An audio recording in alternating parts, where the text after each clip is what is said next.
शुरुआत में तो बहुत कठिन रहा आपके लिए। आप क्लासेस देते थे, 150 रुपया शायद फीस या 100 रुपया या 150 रुपया आप चार्ज करते थे। तो जो कठिनाई आपने देखा और आज के वक्त जहाँ पे आपके सब सोचते हैं कि आपके पास सब कुछ है, हैज़ कैलाश खेर चेंज्ड?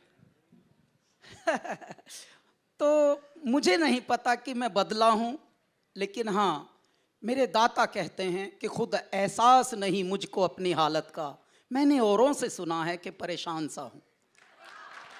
तो मुझे तो नहीं पता कि मैं बदला हूँ या नहीं, लेकिन हाँ, कुछ लोग, एक समय जब ये था कि मैं अपना अस्तित्व ढूंढ रहा था, एक समय वो था जब लोग हंसते थे, लोग उपहास करते थे, लोग कटाक्ष करते थे, अरे पढ़ता लिखता है नहीं, आवारापंथी की वजह से घर छोड़ के भागा है। जब आपको इतनी हिकारत से देखा जाता है, इतने रिजेक्शंस आपको मिलते हैं और आप कामयाबी की डगर में तब बढ़ना चाहते हैं जब एक तरफ साइंस, एक तरफ मैथ्स तोड़ रहे हैं आप जैसे लोग। हम आर्ट में हैं, हम कला में हैं और हम बता भी नहीं रहे, छुप के। जिस प्रकार से आप इश्क करते हैं और छुप के करते हैं और कहते हैं दुनिया वाले कि इश्क तो इबादत है, फिर भी कैसे छुप के करते हैं। इसी प्रकार से कलाकार अपनी कला तब तक छुपाता है जब तक वो नाम ना कमा ले, जब तक उसकी कुछ पहचान ना हो। ये आयरनी है हमारे भारत में। मेरे भारत में सिर्फ ये होता है, आप पश्चिम में जाइए, पश्चिम में ऐसा नहीं होता। वहाँ आर्ट को भी उतनी ही इज्जत मिलती है घरों में जितनी साइंस, मैथ्स और फिजिक्स, केमिस्ट्री, बाकी चीज़ों को।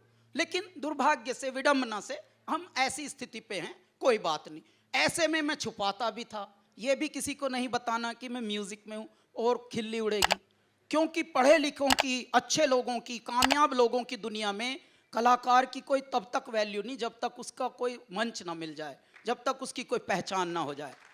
तो दिल्ली में I used to do many odd jobs. Sanjay ji, odd jobs में तो आपको पता है हमारी कोई डिग्री तो थी नहीं, हम तो पढ़ भी रहे थे साथ है साथ। तो पता लगा कोरस्पॉन्डेंस पढ़ भी रहे हैं और जॉब कर रहे हैं। जॉब कैसी कर रहे हैं? सबसे पहली जॉब हमें प्रिंटिंग प्रेस में मिली, लेटर प्रिंटिंग प्रेस, उसमें लेटर लगाता था मैं। तो ये जब ये प्रिंटिंग के लिए वैशाली ने हमसे बात की थी तो बड़ी याद आई हमको कि अब तो कंप्यूटर से हो रहा होगा ऑफसेट प्रिंटिंग।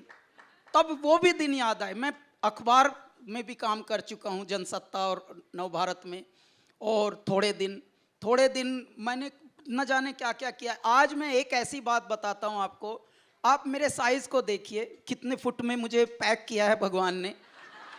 उसके बाद मैं ट्रक चलाता था दिल्ली में। मैं दिल्ली में ट्रक चला चुका हूँ और वो कैसे चला चुका हूँ आप हंसेंगे। तो हर चीज़ हम धड़ाधड़ अपनी कामयाबी की तरफ कर रहे थे। तो पहली बार ड्राइविंग लाइसेंस हमें बनवाना था, तो हम एक एजेंट, उन दिनों एजेंटे चलते थे।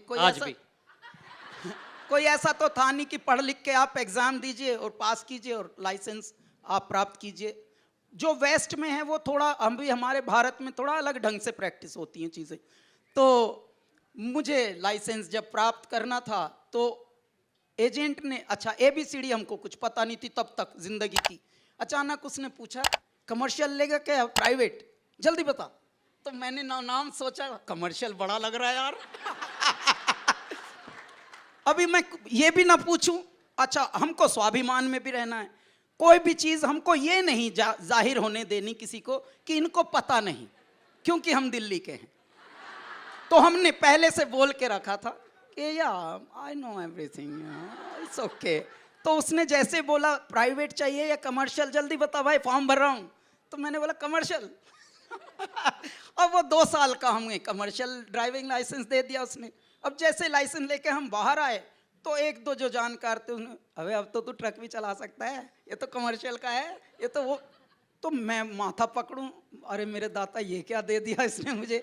अच्छा, मैंने अब उससे एजेंट से पूछा, यार मुझे तो ये ट्रक तो नहीं चलाने थे, मुझे कमर्शियल चीज़ें तो। यार तू नहीं तो कमर्शियल बोला था। अब इनका आप इसको प्राइवेट करा देंगे? हाँ, फिर से 250 रुपये लगेंगे। तो उतने हमारे पास थे नहीं। तो मैंने मजबूरी में, न जाने दाता कश्तियाँ लाख नज़दीक साहिल सही, पर खुदा फिर कोई चाल चल जाएगा। जब परमात्मा को निर्मित करना होता है आपको, तो विषम परिस्थितियाँ, चैलेंजेस, चुनौतियाँ, because because you are the chosen one. That is why he is sending challenges. ऐसे आपका निर्माण होता है। इस तरह से हमने बहुत सारे ऑड जॉब्स किए साहब, घर छोड़ा, उसके बाद दुनिया देखी, दुनिया ने हमें देखा, बहुत सारे रिजेक्शंस, हर बात में रिजेक्शंस, और कहीं भी हम जल्दी से फिट नहीं होते थे। तो हमने विषमताएं, असफलताएं, अगली बुक यदि हमारी कोई आएगी तो वो, और जिसको हम बायोग्राफी भी कह सकते हैं, उसका नाम ही होगा, हम जबकि कोई नाम रिवील नहीं करता, नहीं तो नाम चुराते हैं लोग, लेकिन हम कितने पागल हैं, हाय लुटने में कितना मजा है, कैसे बताऊं। उसका नाम होगा प्रोडिजी ऑफ फेलियर्स।